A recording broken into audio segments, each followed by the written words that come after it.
Welcome to 3 Blind Wines, the cinematic masterpiece where we have two professionals. We have a chef, Paul Reilly. My wife won't watch this. And a wine pro, Ben Stewart. This is Nebula. I'm going to flip this table.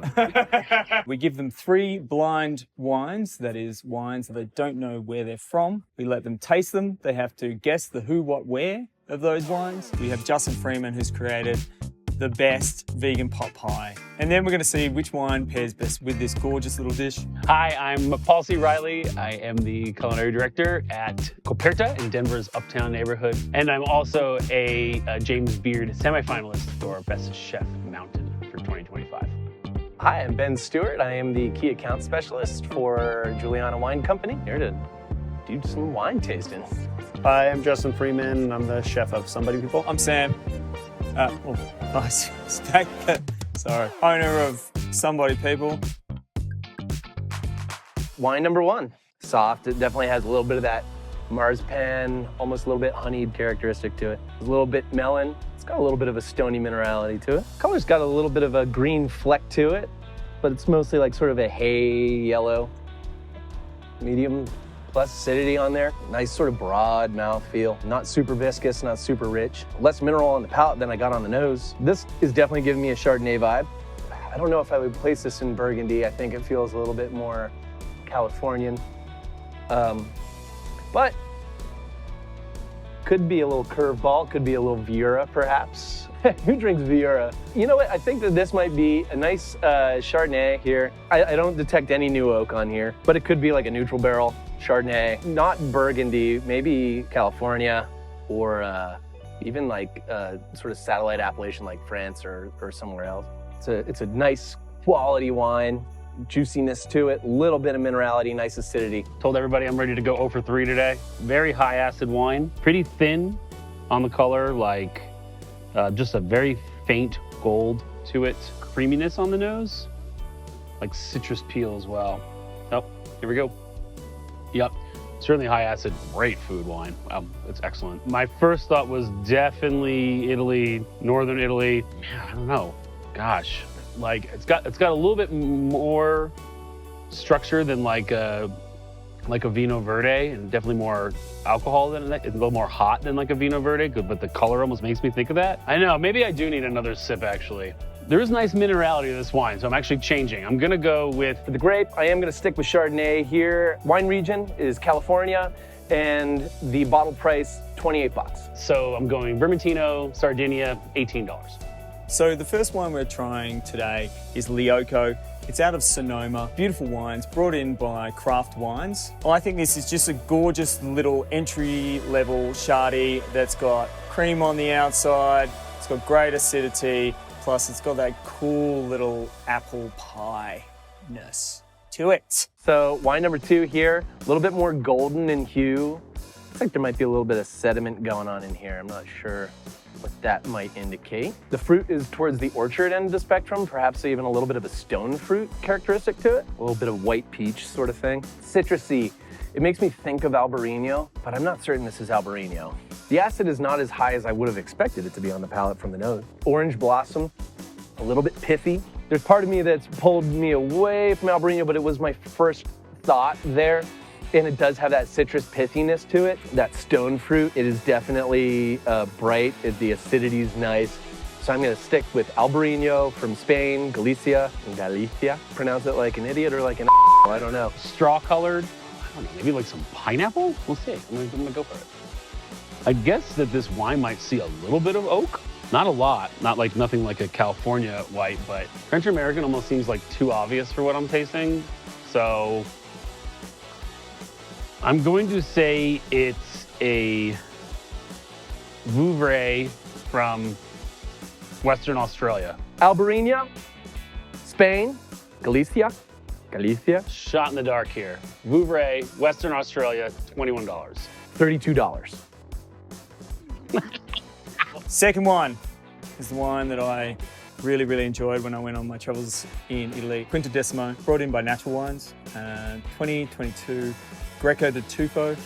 It's just got it all. I think it's just incredible. Great bottle as well. Wine number 3. The wine's red, a little bit garnet, a little bit sort of rusty towards the edge. I mean, it's translucent, but you couldn't read through it. You know, it's dark. I mean, the color's, you know, definitely ruby. I would say that the wine is very medium bodied, at least in appearance and viscosity. Aromatically red and black fruited, but there is a little bit of a barnyard thing going on here. I don't think it's full blown like Brettanomyces. It's not like manure, but there's like a rusticity to it on the nose. It's medium on the palate, nice acidity to it, fresh, no oxidation. It's not a hypertannic wine. This could be Sangiovese. It's definitely the fruits towards like a cherry end of the spectrum, black cherry. A little bit like a blood orange thing going on in there. It's tasty, I like it. This could be a lot of things. Could be Garnacha, could be Grenache. The acidity is pretty high. It's a little higher than I would typically expect from like a varietal Garnacha. It's not Pinot Noir. It's not floral enough to be Pinot Noir. It's not Cabernet, it's not dark enough. It's not Tempranillo. It's not Syrah. Doesn't have enough of that tapenade sort of thing. I don't believe this is Gamay because it doesn't have enough of that strawberry fruit. There's no oak. There's a little bit of, I think this is done in steel, like a Montepulciano d'Abruzzo. I kind of like that. I think I'm gonna stick there. I'm gonna go with it's Montepulciano d'Abruzzo from Italy, and I would expect this to be around 25 bucks on the shelf. All right, wine number 3. Definitely a little cloudiness to this red. I'm gonna, off the top of my head, guess this is a natural wine, and the nose would tell me it is. That nattiness, I'm almost getting some like black olive off of the nose. Some minerality as well, like just like dirt or beets or something like that. Certainly high acid, pretty decent viscosity actually on the palate. Man, I don't know. With a natural wine, I feel like it could be from anywhere. So I'm going to go with Sangiovese from Sicily. Natural wine for sure. I'm gonna say it's $27. Agricola Brandini.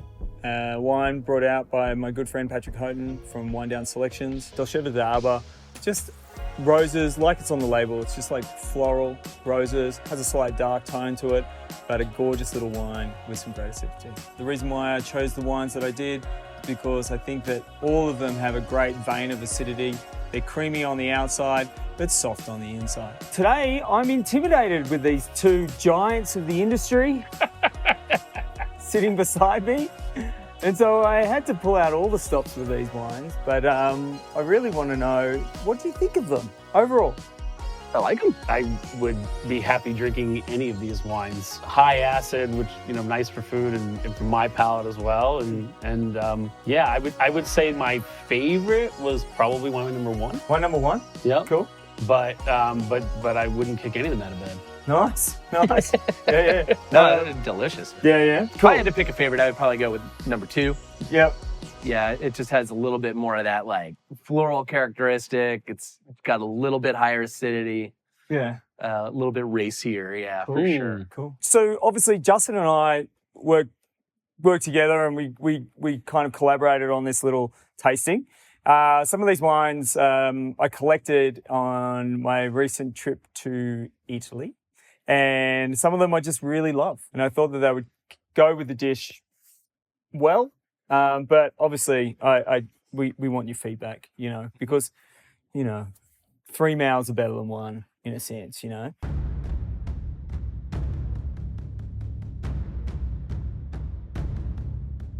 I called it Chardonnay. Yeah. I thought that, you know, based on the mouthfeel, it's got a little bit of like a broad, soft around the edges mouthfeel. There could be some neutral barrel on this. It does have a little bit of that caramel, marzipan, orchard fruit sort of thing that always takes me to Chardonnay. But now you're saying Italy, or you mentioned Italy. So you called Vermentino? I said Vermentino. Are you second guessing now? Minerality made me think of Vermentino. I'll stick with Vermentino. Yeah, good. Don't crack under pressure of 3 blind wines. And don't be intimidated by others around you. What's wine number 1? Camera Chris. Camera Chris, lay it on us. Bottle artwork designed by Sam. Appears to be a cock. Rooster or peacock. All right. And it is Lioco Chardonnay, Sonoma 2023. That ain't gonna be 28. Lioco Chardonnay, this is actually their entry level. So it probably would retail from probably about 35. I think. Wow. 35. bad. Dude, you did pretty well. I saw Lioco, I was like, That's going to be more than $28. Good price for Yeah, California. That's it's a good. great price. And it does have minerality to it, which sometimes it gets a little washed out in Sonoma. But love this wine, really cool. And I think it ticks all the boxes. I really like the creamy kind of cottage cream ending of it. And hopefully that combines well with the dish that you are going to try. I would drink that whole bottle. Me too. That's man. really It's really good. With a straw. Wine number 2. What do you reckon? I said Albarino from Spain, from Galicia. Galicia. Let's see. Nice, nice. How come? Orange blossom, stone fruit, peach. It's a little bit peachy. It's a little bit honeyed. It's aromatic and floral. And it's got that racy acidity. It's got a little bit of a salty thing. And that I don't know, like once I thought Albarino, I just couldn't get past it. I really had a hard time penning it down.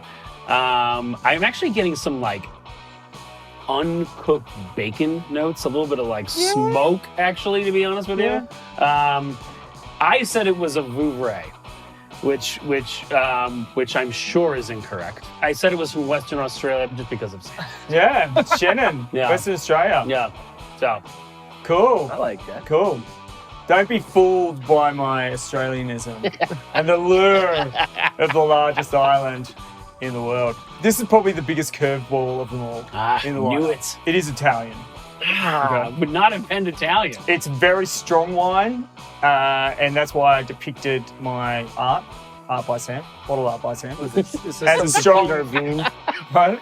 It's No, Arvine or ooh, something. we'll just have to have a look. What is it? Greco de Tufo. Oh, wow. Quinto Decimo. Greco de Tufo, 2022 from Campania. Can't say I drank a whole lot of Greco de Tufos. Yeah. I have drank a lot of Greco de Tufo, and I'm actually, it seems very obvious at this point. Tasted this wine in Italy, and I kind of fell in love with it. It's just because I think it's like, it's got a little bit of texture. Yeah. It's got great acidity, kind of smacks of the sun and of Campania and that area. Goes so well with food because it's so adaptable. And this producer is like, yes, kind of cultish, but also just like across the board, their wines are amazing. But probably retail, this would probably be in the 60 mark. Woo! Yeah. So this is the banger of the lineup. I wanted to showcase this, and I think it would go really well with Justin's dish. This could be a curveball, but it might not be, depending. Oh, you don't say. Paul, what do you reckon? I said it was definitely natty wine from, I believe I said it was a Sangiovese because I noticed little thinner on the palate, but I noticed some cherry. You said strawberry, which really I nailed. That's spot on. I said I didn't get strawberry. Oh, really? I totally said I get wasn't getting a strawberry. ton of strawberry on it. Oh man, I totally. But now maybe I am. I believe I said Sicily, by the way. Oh, okay. Yes. Sanjo from Sicily? Yeah. It's medium bodied, medium to lighter body. It's bright acidity. It doesn't appear to have any oak on it. Like it could be steel. I do feel it's got Italian vibes to it, but I was having trouble sort of pinning it down. And so in that situation, you know, there's certain varieties that come to mind, such as Montepulciano. And that's where I went with this, with Montepulciano, because it does have a little bit of that rusticity to it that I always get with Montepulciano, especially, Montepulciano Abruzzo. And that's where you often find a lot of wines, even the high-end, high-quality wines will be made in steel. Really, really tasty. Well, I'm kind of like surprised you didn't pin it down because you're such a WWE fan. Oh. Yeah. So, Busted! back to the wines. Black olive. It was like a little bit of funkiness. Black olives and cool. But yeah, Sangiovese. Maybe I Sangiovese? would have said Frappato. I danced around with Sangiovese. I didn't find it floral enough to be, I didn't find it floral enough to be something like a Pinot Noir or Gamay or, you mentioned Frappato, but I don't know if it's floral enough to be a Frappato. No. But yeah, it's definitely got a little bit of like a... It's got the legs of a wilted, Gamay. Yeah. A good summer red, actually. Yeah, it's fresh. Yeah. I like it. It's new wine that's new onto the market, so you probably haven't tried it. It's from our good friends at Wine Down Selections, Patrick Houghton, Wine Down Selections. I did taste with the winemaker in Italy. She's a fantastic human and does a really good job with all her wines. It is out of Piedmont. This is Nebbiolo. I'm gonna flip this table. WWE. Yeah. So this is obviously the more kind of poetry reader design that I have with my bottle. Okay, it is Dolcetto d'Alba. Wow. Agricola Brandini. Smoking. Very pretty little number. All their wines have this kind of feminine touch.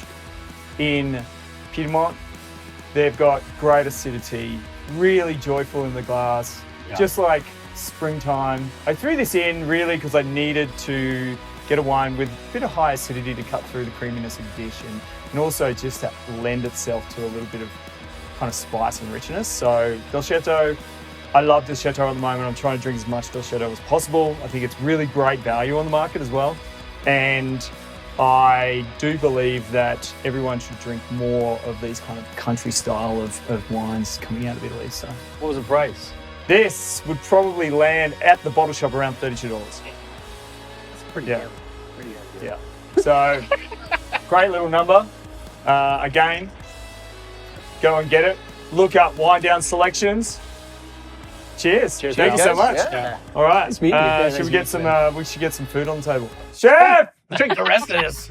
So today I made a springtime pot pie. I've been toying with this idea for a good while at this point now. The spring in Colorado is pretty crisp late at night. It's really hot during the day. So I've been having this idea of like what I would like to eat late at night on the cooler nights with a nice glass of wine. We've lucked out that our farmers are starting to produce some really great produce right now. So I just pretty much took everything that they had on the farm that's all growing together and put it into one pot. I've always grown up eating like a pie or something like that with loads of Tabasco. So I definitely had a little restraint on it and made sure that I put a little bit in there, but I do like the how you doing on the back end. Smells incredible. Come on down. Come on down. It definitely looks hot. Yeah. Oh yeah. It is pretty hot, but it's also pretty delicious. God, chef. Oh, God, dude. I'm gonna eat the whole thing. I can't not be emotional about this. That's like one of the best. Dude, Dude, I'll you're take, putting that on the menu, yeah? Like that going on here? I'll take this over any meat pot Yeah, pie. you're any day. guinea pigs. Dude, it's so good. I would take this over any meat pot pie, actually, to be honest with you. Because Yeah. one, it ends up being lighter, but the turnips actually, they're the Cookery turnips, I bet. Yeah. They end up having such a meatiness when they cook anyway, so it really stands in for it. Yeah, it definitely adds enough weight and structure to the dish. Yeah. This is great. Honestly, it's an excellent pairing with the Chardonnay. That's so good, man.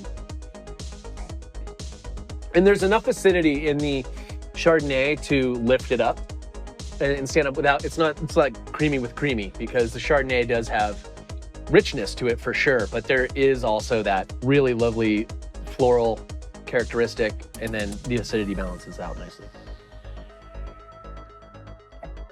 I agree with everything he just said, but I'm gonna go with the Greco de Tuvo as the better pairing, because a great pairing brings out subtleties in the wine that I didn't taste on its own, which I'm totally getting with the Greco. I haven't got to the Greco yet. Butterscotch going on now, I think. It is quite nice, actually. The Greco is also opened up significantly. Yes, it has, for sure. It's showing, and I mean this in the very best way, a little bit of like a sweaty characteristic, almost like that sort of hockey pad gym sock sort of thing on the nose. Nice. That was an amazing analogy. I mean, I get that from some of my favorite wines in the world, like great, Grosses Quebec's German Riesling will show that, from certain producers. There's more complexity for sure aromatically on the Greco, and I think more mineral going on as well. It's really good, dude. What I love about this is, I think a lot of times we're in like braised green season right now, right? And because everything's got greens, like the turnips that are coming in, the radishes that are coming in, all have greens and they're edible and they're delicious. But I think sometimes there's a propensity, at least for me as a chef, to overuse all those greens because there's so many of them. And there's like great restraint here. It almost makes, sometimes when you use the greens too much, it gets it like mucky kind of, and like There's like the perfect amount in here, adding earthiness to it. It's just excellent. Dude, I wasn't I'm even taking hungry, this and I to might go eat if I this. don't finish this because I want to eat this every single day. The red feels lighter on the palate with this pairing than I would have expected. I still like it as a pairing, but I would both the whites I think are better with me going to the Greco is still the best. I agree with that wholeheartedly. I feel like the acidity that was apparent on the Dolcetto previously is, maybe not quite enough to stand up to the dish. It's still good. Yeah, I mean, Ben said it more eloquently than I did. If it, but I'm also going to totally 100% agree with you that the Greco is still the winner out of the three. The best pairing is wine number 2. The Greco de Tufo.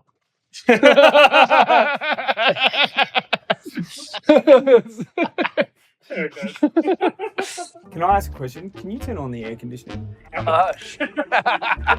My wife won't watch this. Sorry, the camera guy pulled me off. Okay. I was looking at you, but I need to be looking at you. Smacked him with the boom. Not you. Well, I started out as a restaurateur, but now I'm a YouTube celebrity. That's awesome.